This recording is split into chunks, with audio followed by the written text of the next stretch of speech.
దేవుని యొక్క శక్తి ఎలాంటిదన్నది ఈ యొక్క వీడియోలో మనం ఆలోచించేద్దాం పిల్లగా. పరిశుద్ధ గ్రంథమైన బైబిల్ గ్రంథంలో నుంచి రోమపత్రిక 4వ అధ్యాయము 17వ వచనము. తాను విశ్వసించు దేవుని ఎదుట మృతులను సజీవులుగా చేయువాడును, లేని వాటిని ఉన్నట్టుగా పిలిచేవాడు అని దేవుడు తన వాక్యంలో దేవుని గురించి చెప్తున్నాడు. అంటే తన గురించి తాను చెప్తున్నాడు. దేవుని యొక్క శక్తి ఎలాంటిది అంటే, ఎవరైతే దేవుని యందలి విశ్వాసం కలిగి ఉంటారో, ఎవరైతే నమ్ముతారో అలాంటి వాళ్ళ జీవితాలలో లేని వాటిని సహితం ఉన్నట్టుగా పిలిచేవాడు. రెండవదిగా మృతులను సహితం సజీవులుగా చేయగలిగిన దేవుడు.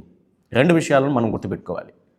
తాను విశ్వసించి దేవుని ఎదుట మృతులను సహితం సజీవులుగా చేయవాడు, లేని వాటిని ఉన్నట్లుగా పిలిచేవాడు. అక్కడ ఏమీ కనబడదు, అక్కడ ఏమీ ఉండదు, కానీ అక్కడ ఉన్నట్లుగా పిలిచేవాడు. మ్యాజిక్ చేయడం కాదు దాని అర్థం.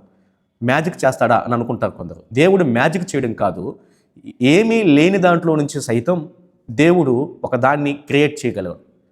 ఈ భూమి మీద ఎవరైనా ఒక వస్తువుని ఏదైనా తయారు చేయాలంటే, ఒక ప్రోడక్ట్ని ఏదైనా ఒక వస్తువుని తీసుకొని దానితో మరొక వస్తువుని తయారు చేస్తారు. కానీ దేవుని యొక్క శక్తి ఎలాంటిది అంటే, ఏమీ లేకపోయినా అక్కడ శూన్యమైనప్పటికీ శూన్యములో నుండి సమస్తాన్ని నిర్వహించగలిగిన దేవుడు, భూమి ఆకాశమును సృష్టించిన సృష్టికర్త అయినటువంటి దేవుడు, మనం నమ్మిన దేవుడు.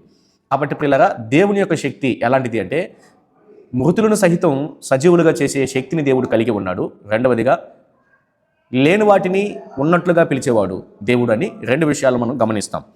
అదేవిధంగా ఆదికాండం 17వ అధ్యాయము 1వ వచనాన్ని చదువుకోగలిగితే, దేవుడు సర్వశక్తి కలిగిన దేవుడు అని బైబిల్ గ్రంథం చెబుతుంది పిల్లగా. అంటే దేవుడు ఆయన ఎంత చేయగలడు, ఆయనకున్నటువంటి లిమిట్ ఎంత, హద్దు ఎంత అంటే, ఆయన సమస్తాన్ని చేయగలడు. సర్వశక్తిమంతుడు దేవుడు, సర్వశక్తిమంతుడు, ఏమైనా చేయగలడు. అదే రీతిగా ఆదికాండం 18వ అధ్యాయము 14వ వచనంలో యెహోవాకి అసాధ్యమైనది ఏమైనా కలదా అని బైబిల్ గ్రంథం చెబుతుంది పిల్లలు. అంటే దేవునికి ఇది అసాధ్యం, దేవునికి ఇది చేయలేడు, దేవుడు ఇది ఆయనకి తెలియదు, ఇది ఆయన వల్ల కాదు అని అనడానికి లేదు.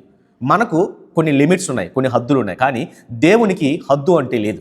దేవుడు చేయాలి అంటే ఆయన సమస్తాన్ని చేయగలడు, సర్వశక్తిమంతుడైన దేవుడు. అలాగే దేవుడు, ఆయనకు అసాధ్యమైనది ఏదీ లేదు అని బైబిల్ గ్రంథం చెబుతుంది పిల్లలు. కాబట్టి దేవుని యొక్క శక్తి ఎంత అంటే సర్వశక్తిమంతుడు అన్నది ఈ యొక్క వీడియోలో నేను మీకు చెప్పాలనుకున్నాను. Thank you for watching. May God bless you.